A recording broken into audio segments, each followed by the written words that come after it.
بسم اللہ الرحمن الرحیم۔ السلام علیکم۔ انسان کو زمین پر اتارنے سے قبل اللہ تعالیٰ نے فرشتوں کے سردار ابلیس کو بارگاہ میں طلب فرمایا۔ ابلیس جنات میں سے تھا اور آگ سے پیدا کیا گیا تھا اور اللہ کے نہایت برگزیدہ فرشتوں میں شمار ہوتا تھا۔ اس کو رب تعالیٰ نے اس قدر علم عطا کر رکھا تھا کہ وہ اس علم کی بنیاد پر فرشتوں کا سردار بنا۔ ابلیس کو حکم دیا گیا کہ فرشتوں کی ایک جماعت کے ساتھ زمین پر اترو اور جنات جو زمین پر فساد اور لڑائی جھگڑوں میں مشغول ہیں انہیں ویران جزائر اور پہاڑی غاروں میں قید کر دیا جائے، جو ایک خاص مقررہ وقت تک وہاں قید رہیں گے۔ ابلیس بارگاہ الہی سے حکم لے کر فرشتوں کی ایک جماعت کے ساتھ زمین پر اترا اور جنات کو نہایت قلیل وقت میں مختلف ویران جزائر اور پہاڑی غاروں اور ویرانوں میں قید کر دیا گیا، جو ایک روایت کے مطابق حضرت سلیمان علیہ السلام کے دور تک قید میں رہے،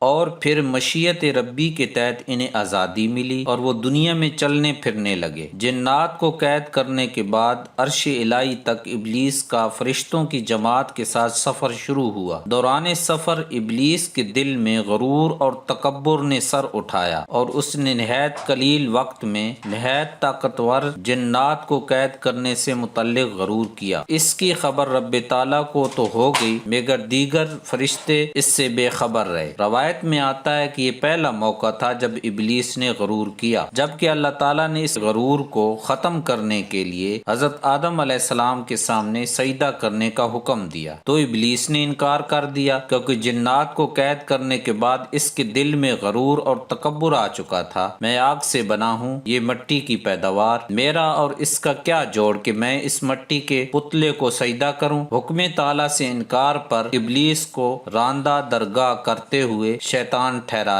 دیا گیا۔ حضرت سلیمان علیہ السلام کے دور میں مشیت ازدی اور مقررہ وقت پورا ہو چکا تھا، جس کے بعد جنات قید سے نکل کر دوبارہ زمین پر فساد برپا کرنے لگے۔ حضرت سلیمان علیہ السلام کے معجزات میں سے ایک معجزہ یہ بھی ہے۔ ہماری زندگی میں جنات کا عمل دخل عام مسئلہ بن گیا ہے۔ مذہب سے دوری اور سماجی اخلاقی طور پر زوال کی جانب بڑھنے سے ہماری زندگیوں اور معاملات پر ہوائی اور ناری مخلوق کا قبضہ ہوتا جا رہا ہے، جس کی وجہ سے لوگ عاملوں سے رابطہ کرتے ہیں۔ قرآن و حدیث میں شر پسند شیطانی مخلوق سے پناہ کے لیے بے شمار ہدایات موجود ہیں۔ ایسے مسلمانوں کو یہ شکایت ہو اور جو سمجھتے ہوں کہ اچانک جنات کا ان سے سامنا ہو گیا ہے تو انہیں گھبرانے کی بجائے آیت الکرسی کا یہ عمل کرنا چاہیے۔ اس عمل سے پہلے لازم ہے کہ اس کو آیت الکرسی مکمل یاد ہو۔ جنات کے خطرے کے پیش نظر آیت الکرسی کو اس طرح پڑھنا چاہیے کہ جب ولا یعودہ حفظہما تک پہنچیں تو اس کو لگاتار 70 بار پڑھیں، یعنی آیت الکرسی میں جب ولا یعودہ